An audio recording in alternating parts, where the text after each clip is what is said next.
Gears of War Esports is transitioning into a new era, where we're transitioning from a kill-based game mode into an objective-based game mode. For the last 10 years, we've been playing Execution, solely based on killing your opponent, eliminating them to win the round. Now, going forward, we're going to be playing an objective-based game mode known as Escalation, which is going to be a very big transition from what we're used to, because it's no longer about killing off your opponent, but controlling the map and controlling the objectives to win points to win the rounds. Also, round count's going to be a little bit different than it was before. Uh, so today I'm going to take a little bit of time. We're going to go from the initial, oh, it's execution. What have we learned from this, and what can we use going forward? And things that they're doing well that are going to actually help develop the game mode and evolve it as we go forward as well. Uh, Execution has been the main game mode, the primary mode in Gears of War since its inception. There was Warzone, Execution, and Assassination in the original Gears of War. Warzone, I enjoyed more, but when money's down the line, nobody's going to push each other, because if they get down and crossed out, they're done. Execution allowed for teams to be a little bit more aggressive, push through, not get taken out, and lose all the money. It was just a much more balanced game mode overall.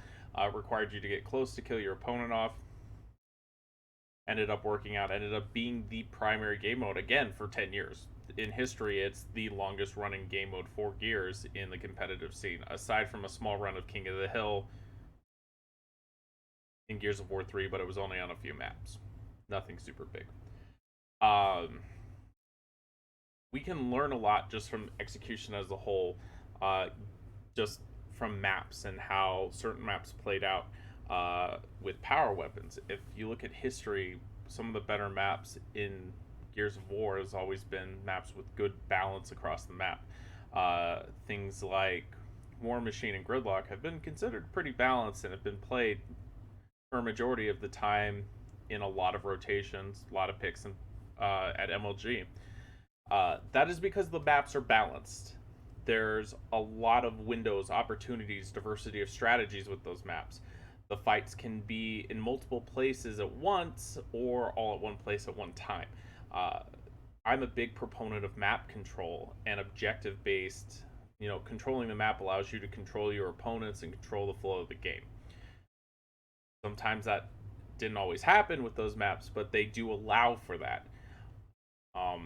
If we look at maps like Mansion, which is a very fast-paced, gritty map, but the main point of that map is they could have eliminated the entire inside of that map, and that's pretty much all that Mansion is. You only play on about 40% of the map. You don't even go really inside to do anything.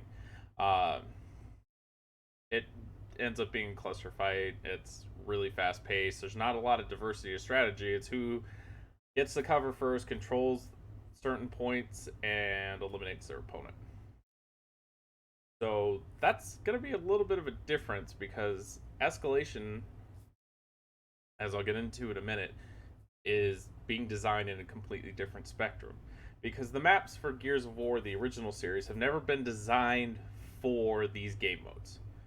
We tried to do Blitz for Gears of War UE. It didn't work. I spent hours understanding the spawn system, where the hills were going to rotate, even mark them out. It just didn't help.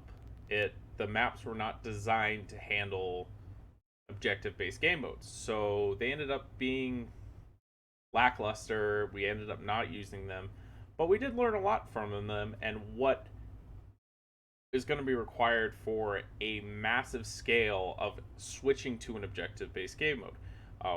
We've always wanted a bomb game type, but we've never gotten one. Now we've got an objective-based game mode, sort of like Hardpoint from Call of Duty. It's going to be really interesting to see how that transitions. Now, we also have to talk, before we leave the execution discussion, we also talked about the players. We've been playing 4 versus 4 for the past 10 years. We've never had a 5th player involved in the series. We have in ranked environments, but never in the competitive environment. There's never been a 5th player on the team Teams have always been 4 versus 4. It's been that way for the longest time. And now that we're going into escalation, there's a fifth element that you have to equate for. It's going to be a big change. There's a lot of changes coming to this next game in the series, and we all have to be prepared for it. And I'm not going to escalation. I'm going to talk about different things that we've learned from one spectrum into the other. Symmetrical maps are a huge asset into objective-based game modes. We've learned it. Maps that were not symmetrical did not do well. One of my biggest loathing maps ever, because it's symmetrical but it's asymmetrical, is Old Town from Gears of War 3 in Execution, and it has a fundamental flaw where it gives high side control to one team every round, and that can end up stalling out the game for many hours. It can be a very long map. It can be very drawn out if people don't fight aggressively for the power weapons, just don't go in and just get it over with. It's how the map was designed. It's a flaw. You can't have maps like that in objective-based game modes because then the spawning system's weird.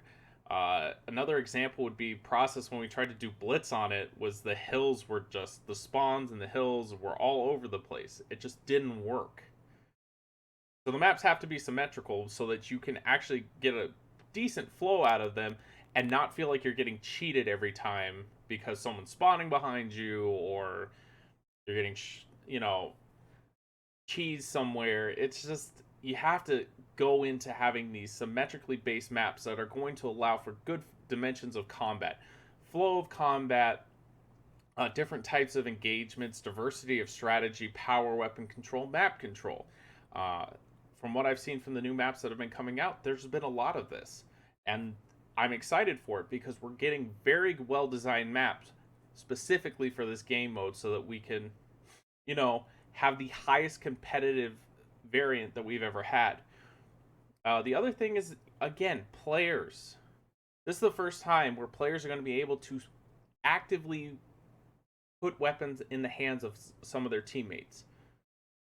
In the history of Gears, we've never been able to do that. We've never been able to just hand a Mental or a Hudson's or a franchise a sniper rifle. Never happened. We've never just been like, just go pick it up. We're going to put it on our side of the map if we lose the round, and we're going to trust that you are competent enough and specialized enough at this to make plays with it. There is it's essentially a donation system. If you lose the round, you're allowed to place a weapon. Now, if there's another sniper on the other team, there's a little bit of balance there and a trade-off. We'll see how that goes forward.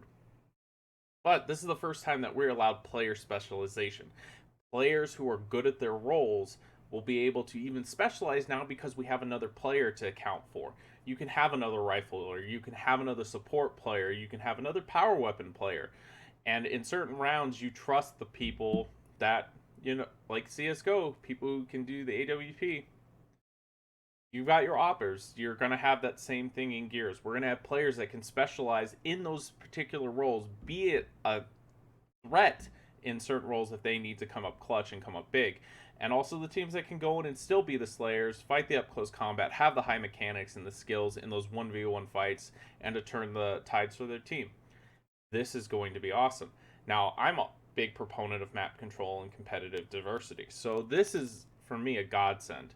Because we're, for the first time ever, going to be able to really see how players fight for map control. Fight to control where their opponents are going to be coming out of, holding certain positions, when they learn to trade off objectives, transition into taking other ones.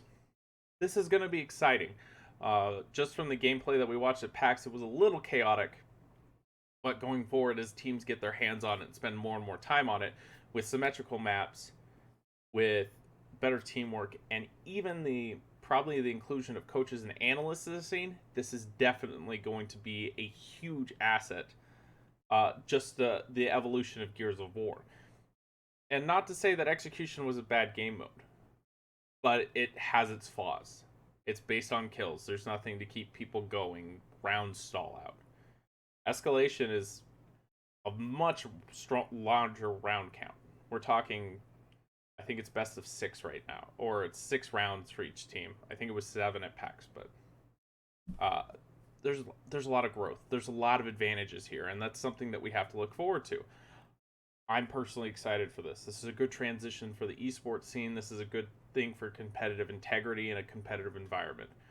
We are designing a game finally in Gears of War for esports. It's not like it's an afterthought, it's actually a forefront effort to make this game the best that it can be. With that being said, guys, I'm Waldo. I'm a caster and an analyst for the Gears of War scene. Thank you for watching this video. I hope you like and subscribe. If you have any comments, leave them below. Hit me up if you have any questions. And with that being said, have a great day.